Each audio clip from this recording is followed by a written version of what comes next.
Hey nerds, Farmer Jesse here. Welcome to Growers Daily, your daily dose of ecological farming insight. It is Friday, January 16th, 2026, and today we are talking about a year-round cover crop conundrum. We are embracing the progress dissenters throughout history, and it's Feedback Friday. So let's do it.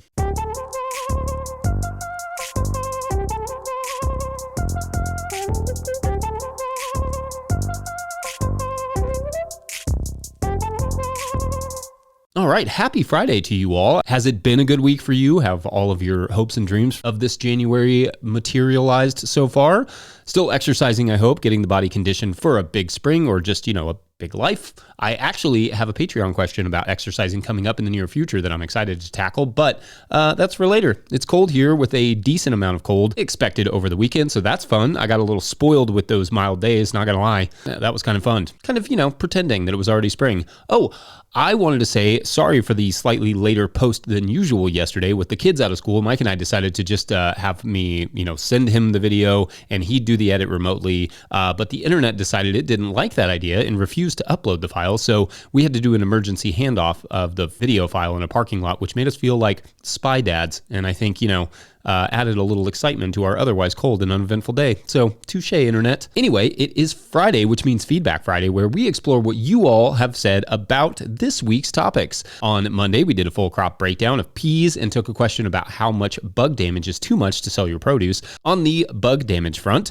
at Devin Clement wrote, quote, "I always keep my bug damage veggies for myself and sell the best looking stuff," end quote. Indeed, there is a long tradition on farms of using the seconds in the field as kitchen produce and saving the best stuff for the customers. When you sit down for a farm meal at a farm, oftentimes you will get some funky looking produce, and it will also taste better than any meal you've ever had. Also that day, I mentioned that I was reading Bill Buford's book, Among the Thugs, and at USA, O-U-S-A, wrote, quote, "Bill Buford is a wild author. Read his book Heat when I was chefing in a past life too. That led me to Among the Thugs. Thanks for all you do. It's amazing knowing someone with such similar interests and experiences is out there. Fifth year market gardener here," end quote.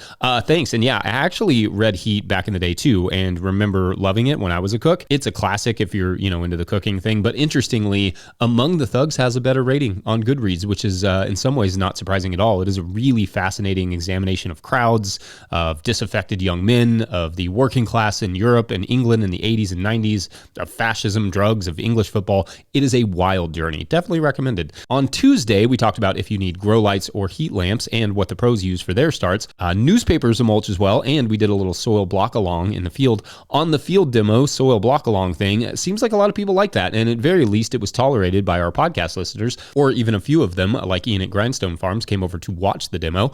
I plan to do a little more of that thing as they make sense and hopefully try and find ways to make it fun for the podcast listeners. There were a few specific questions and comments in there as well that I think I can address at a later date, maybe in the field, like hands-on Q&A. So if you want to go back and add questions to the comments there, maybe Mike and I can knock that out at some point. That should be fun. That day at Doug Lee asked, quote, "Why are you wearing an expensive $140 US dollars sweater while working with mud? Are you back on the bottle? Do you not have any Goodwill work clothes to wear? Hope you're doing all right," end quote. So no, not back on the bottle, going on almost 2 years sober now, and I still feel annoyingly good every single day. So I think the Patagonia hoodie, it's actually the one I'm wearing today, is actually $119, not $140, but either way, I didn't buy it. I stole it. Kidding. Several years ago, Patagonia advertised with us, and as a bonus, sent us some gear, including this particular hoodie. The idea is that it's part of their workwear, so I dutifully work in it, and it works great. Honestly, though, I work in almost everything I own eventually. That's kind of how farmer clothes work, I guess, right? We buy something maybe mildly nice for market, or quote-unquote city clothes, and eventually it gets worn out enough to work in it. In fact, I tried to explain this to Patagonia when I was there out for a separate event like a couple years ago, that farmers do not buy a lot of expensive farm clothes. Either they go to Goodwill for that, and or their regular clothes get worn down enough to eventually become their farm clothes. Maybe we buy like a work jacket or coveralls, maybe we splurge on some boots and maybe like a slick hat, but otherwise, farm wear is the retirement home of city clothes. To Patagonia's credit, they are one of the few advertisers advertisers we've ever come across that give us absolutely no expectation to wear the product in videos or anything like that. Free stuff sounds like a perk of my job, but it is mostly just a burden with companies expecting a certain number of posts or mentions, even if you don't like the product. And we accept very, very little free stuff anymore for that reason. Patagonia was a cool exception. They just said that they like what we're doing and wanted to offer some gear and support. So shouts to that, and I will happily wear your clothing into oblivion. On Wednesday, we had Jamie from Old North Farm on to talk about the transition from professional cook to farmer, as well as some tips for selling to chefs. And no surprise that that episode was met with several positive comments. At Philiflom wrote, quote, "What a great episode. I love the part about growing food just to give away to the community. For years, I've dreamed about asking my city if they'd like to start a program where we utilize unused city land to do a small farm specifically to feed the homeless populations of my area, of which there are ample amounts, but I just don't know how to start. Maybe even have the availability to pay locals for day labor that they'd like to do. Less profit drive, more a way to provide food and employment for the down and out," end quote. Yeah, I love that idea. And there is plenty of examples of that sort of thing and plenty of room for that sort of stuff out there. Where there's a will, there's a way, as they say, I suppose. But feeding people who can't normally afford our food is always a challenge that many of us care about. It's difficult finding the balance where you earn enough money to keep these things in business, but also provide food in that way. So I loved hearing about how Old North has used underutilized farmland to help facilitate that idea. Very cool stuff, and big shouts to Jamie for coming on. Then on Thursday, we covered just a whole slew of topics. One of them was alfalfa pellets, and at Stephen Rogers wrote, quote, "Alfalfa pellets probably won't be any slower to decompose and release their nutrients than using meal. What you are somehow missing is that the pellets completely fall apart into the meal as soon as they get wet. Giving them a quick shot of water after spreading them does the trick," end quote. And I think that's fair. They definitely sort of unpelletize pretty fast. I suppose the assumption I'm making, because there's no, specific studies that I can find on the differences in, how long it takes for them to release their nutrients into the soil versus meal, is that the little mounds of alfalfa will take longer to consume by microbes than the fine spread out meal. But the other advantage that I didn't really mention about pellets is just the ease of spreading them. Alfalfa meal, by contrast, cannot be easily spread in even mildly windy weather. I mean, it will spread it just like, everywhere. I also that day took a question about sod netting, and at Dave J wrote, quote, "The first step I would suggest is not doing anything to collect sod netting. Tarp the area and kill the grass first, then use a hard garden rake to scratch the first inch or two of soil attempting to lift the fabric out of the ground," end quote. Thanks, and that idea could also possibly work. I don't know that there is any guarantee it would be necessarily easier to remove after the tarping, but if you have a tarp and the time, you could try it. Anyway, great stuff as always this week, friends. You rock. Otherwise, we're going to take a quick break, and when we come back, a year-round cover crop and solarization conundrum for you. BRB. Today's episode is brought to you by Johnny's Selected Seeds.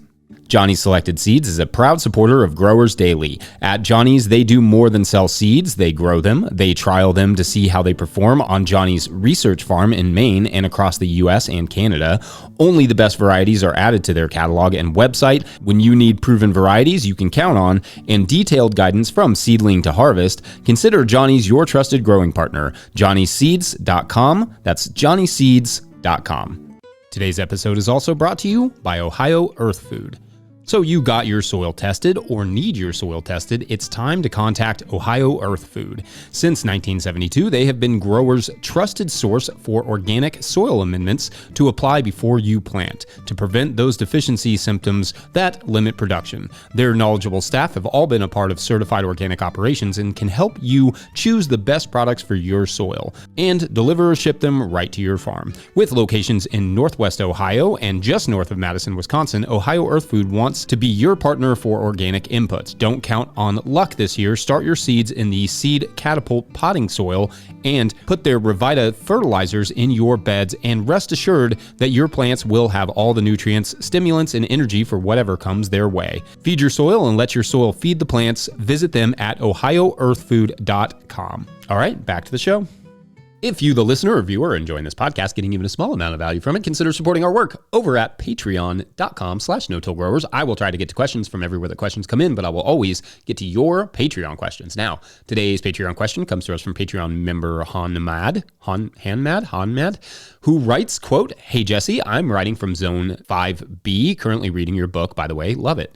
I live in a suburban area and for the last couple years have been slowly replacing my massive lawn with pollinator habitat. Now that I've got that going, I'm planning on getting some garden beds started in the spring. I've got some back issues, so I'm planning on building raised beds. Between what I've read in your book so far and other materials, I really like the idea of resting a bed followed by occultation or solarization.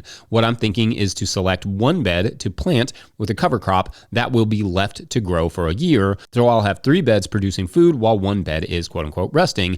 Then the following year, mow down the cover crop and cover with a polycarbonate board for solarization. Polycarbonate board so that I can use it over and over, less plastic being shed into the environment, and thinking it'll need to be covering the bed for a shorter period of time. Planning the design so that there is some vents so that I don't make an anaerobic environment." They go on, "Once the cover crop is killed off, then plant the bed and select another bed to rest and continue the rotation on. Do you think this would be a reasonable method?" Another question I have is, what do you think would be good cover crops to plant on the resting beds? My immediate thought was white clover along with a couple other plants. Looking forward to hearing what you think. Thanks a bunch, end quote. Okay then, fun question here, and bummer about the back issues. I know that feeling pretty well. Some good yoga stretches and a monthly trip to the chiropractor have been helpful for me, but like I said in the intro today, more on that later. All right, so cover cropping a bed for a full season and then using polycarbonate to terminate it. That's an interesting idea, and I don't think I've heard of anyone using polycarbonate. That's like what you see on the front of greenhouses. It's kind of that thick sheets of plastic. I don't think I've heard of that before. They come in 4x8 sheets, so in theory, you could build the beds in such a way as to have it fit directly into your beds, which is kind of neat. Like you could just slot it right into it, but whether or not it would have the desired results is a bit of a different question. First, in order for it to be effective in solarizing the soil, I would avoid the vents. Otherwise, it becomes kind of a solar oven, dehydrating your soil. Or in the best case scenario, stuff gets supercharged by the heat and grows strong, which is also not really what you want. Anytime clear plastic is applied to the soil surface, the duration of that application should really only be a couple weeks tops, so as not to negatively impact soil life. So with that short of a time period, any anaerobic pockets that could be created won't really be a long-term issue. With the polycarbonate, it would be hard to lock in the sides enough to adequately do the trick, I'm afraid. Though, again, if the construction is spot on, it could fit rather snugly. In general, I'm not a huge solarization fan, only because it can be harder to control than occultation, and it can awaken weed seeds deeper in the soil. At least that's been my experience. On the cover crop side, clovers can work, but you'll need to mow it to keep the seeds down. The issue with cover cropping for a full year is that there are very few crops that will do well for a full year. Like everything has its season, right? Even perennials like clover and alfalfa will die back at some point during the season, at which point they can get weedy. Best bet is to have a plan to plant one spring crop, like perhaps like sorghum Sudan grass or something, then a late summer one, perhaps something like cowpeas or teff, and then a winter one, perhaps something like winter rye and vetch for winter hardy cover crops, or field peas for winter kill cover crops. That, of course, would require more management, but what you don't want is weeds taking over your fallow beds in the heat of the summer when the clover takes a siesta. Anyway, I hope that was a little bit helpful. Otherwise, we're going to take a quick break. When we return, we dissent. Be right back. Maybe. Today's episode is brought to you by High Mowing Organic Seeds. High Mowing Organic Seeds is celebrating their 30th anniversary with 48 fabulous new varieties for 2026. Highlights include downy mildew-resistant cucumbers, a poppy that looks like cotton candy, and 12 new tomato varieties. High Mowing offers more than 750 varieties of certified organic, non-GMO vegetables, flowers, herbs, and cover crops, all trialed for optimal performance in organic growing systems. High Mowing has the professional quality seeds and supportive grower reps to get you from seed to harvest. Visit highmowingseeds.com to request a catalog and use code 26NOTILL, all caps, for 10% off your order of $100 or more. That's highmowingseeds.com. All right, back to the show. All right, so I've been thinking about the idea of dissent lately, of differing in or not conforming to popular opinion, especially when it comes to, things that feel inevitable. I'll explain. Several years ago, I remember reading this 1987 essay by Wendell Berry called Why I Am Not Going to Buy a Computer. In it, Berry explains that as an activist against coal mines, he could not in good conscience support a tool that requires more energy, but he feels like it's being forced onto him, onto everyone. He writes, quote, "I do not see that computers are bringing us one step nearer to anything that does matter to me: peace, economic justice, ecological health, political honesty, family and community stability, good work," end quote. The computers were coming, but Berry was saying he does not see their value like others do, and in fact, quite the opposite. He felt like they were antithetical to his values. Now, I bring this story up because obviously we are in a technological revolution of sorts with AI and automation. These tools represent a significant society-altering leap in technology. Through every technological revolution, however, there are voices like Berry on computers who say, do we actually need or actually want this? And for the most part, that little dissent seems silly or quaint now with computers so ubiquitous.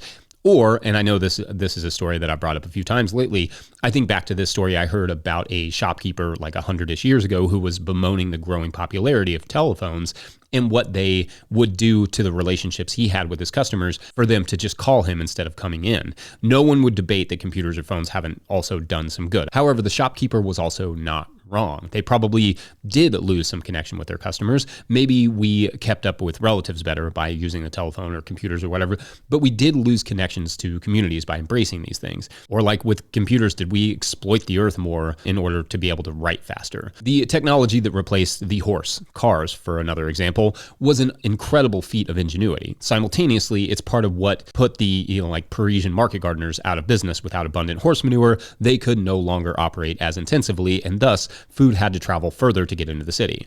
And I'm not saying there weren't some environmental benefits to moving on from horses, but that the energy and enthusiasm went into an industry that caused just as many problems, if not more, instead of solving the problems brought by the horses.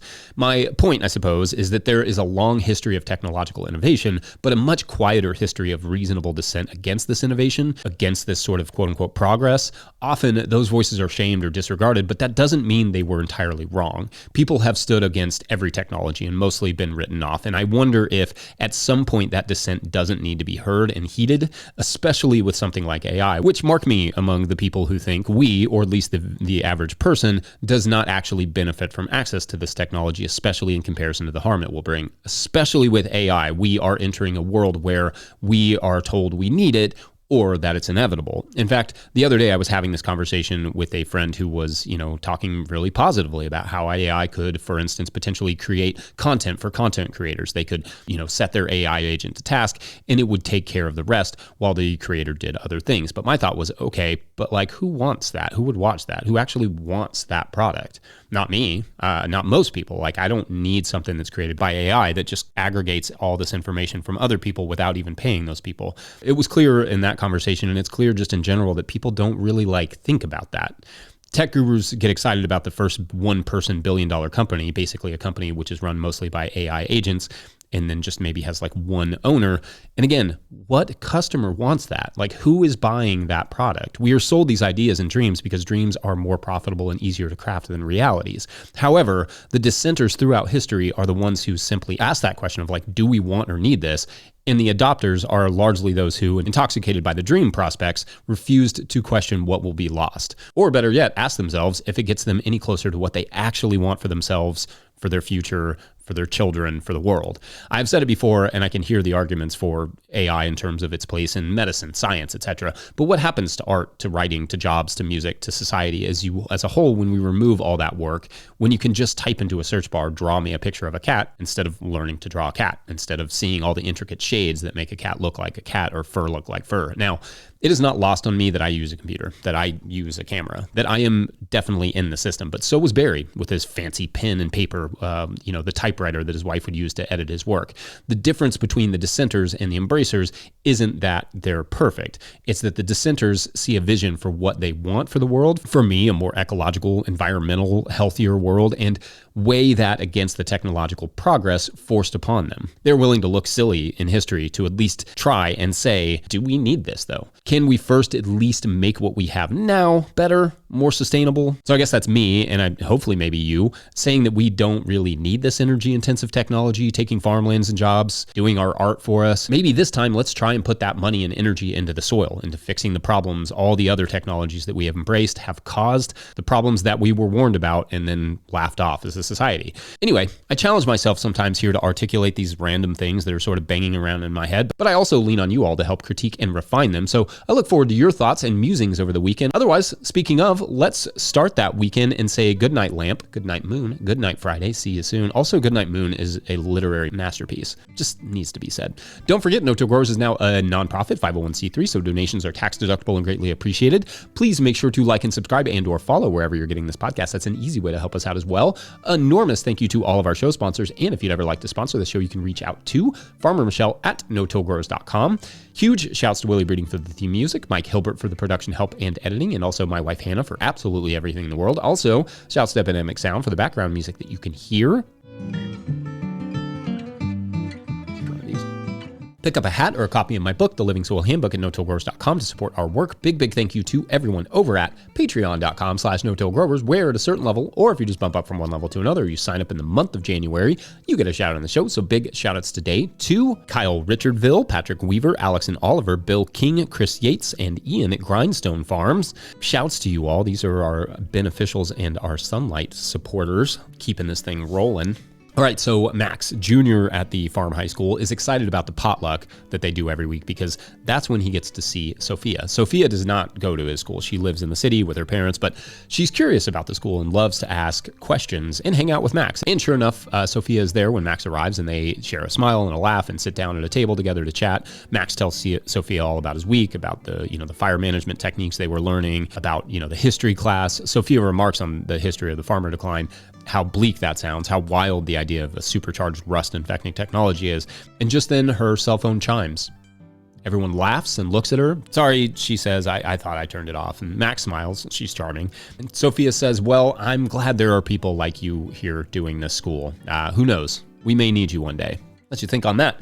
Thanks for watching and or listening. We will see you on Monday.